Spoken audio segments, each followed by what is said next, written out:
आखिर एक दिन माँ के सब्र का बाँध टूट गया। पड़ोसियों के मुड़े-तुड़े और इस्तेमाल किए हुए टूथपेस्ट ट्यूब्स को देखते-देखते वे ऊब गई थीं। उन्होंने पूछा, तुम लोग क्या कर रहे हो? और मैं यह नहीं सुनना चाहती कि यह एक बिज़नेस सीक्रेट है। इस कचरे को साफ कर दो या मैं इसे उठाकर बाहर फेंक देती हूँ।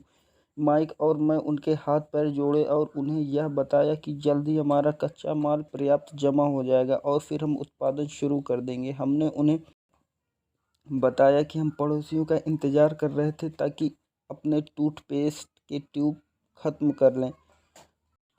माँ ने हमें 1 हफ़्ते की मोहलत और दे दी। उत्पादन शुरू होने की तारीख करीब आ गई थी। दबाव बढ़ चुका था। हमारे वेयरहाउस की मालकिन यानी मेरी माँ ने हमें हमारी पहली पार्टनरशिप कंपनी को जगह खाली करने की नोटिस थमा दिया था।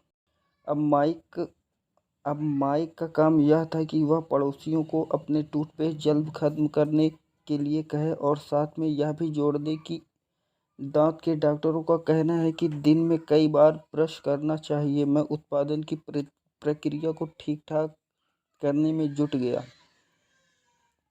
एक दिन मेरे डैडी अपने एक दोस्त के साथ कार में बैठकर पोर्च में आए और उनके आश्चर्य का ठिकाना नहीं रहा जब उन्होंने वहाँ 9 साल के 2 बच्चों को उत्पादन की प्रक्रिया में पूरी गति से जुटे देखा। हर जगह बारीक सफ़ेद पाउडर बिखरा हुआ था। एक लंबी मेज पर स्कूल से लाए गए दूध के छोटे कार्टन थे और हमारे परिवार के हिबाची ग्रिल लाल दहकते कोयलों के साथ अधिकतम गर्मी पर जल रही थी। डैडी सावधानी से चलकर हमारे करीब आए। क्योंकि हमारे उत्पादन की प्रक्रिया ने पोर्च पर कब्जा कर लिया था, इसलिए उन्हें कार बाहर ही खड़ी करनी पड़ी। जब वे उनके दोस्त के पास आए तो उन्होंने कोयलों के ऊपर रखा और स्टील का एक बर्तन देखा जिसमें टूथपेस्ट के ट्यूब पिघल रहे थे। उन दिनों टूथपेस्ट प्लास्टिक के ट्यूब्स में नहीं आते थे, ट्यूब शीशे के बने होते थे। एक बार पेंट जल जाने पर हम ट्यूब्स को स्टील के बर्तन में डाल देते थे ताकि वह पिघलकर द्रव रूप में आ सके। या इस पिघले हुए शीशे से हम छोटे छेद वाले दूध के कार्टनों में डाल रहे थे। दूध के इस कार्टनों में प्लास्टर ऑफ पेरिस भरा था।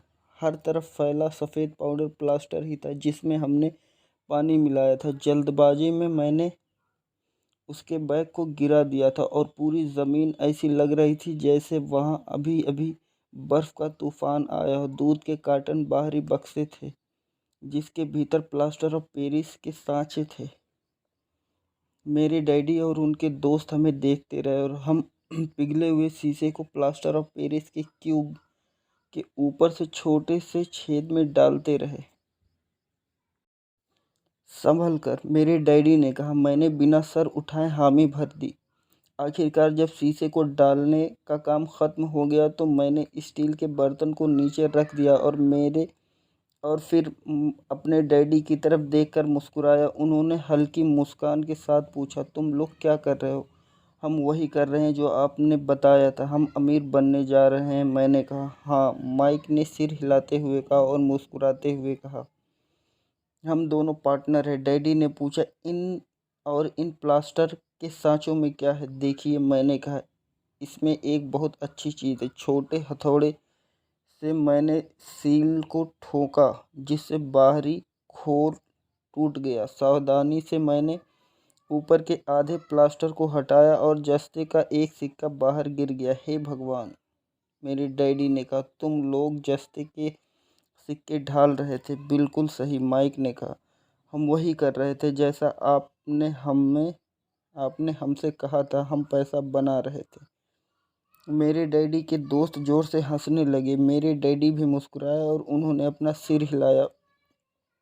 उनके सामने आग और टूथपेस्ट की ट्यूब के बक्से के साथ सफ़ेद धूल में लिपटे हुए 2 बच्चे खड़े थे, इस कान से उस कान तक खुलकर मुस्कुरा रहे थे।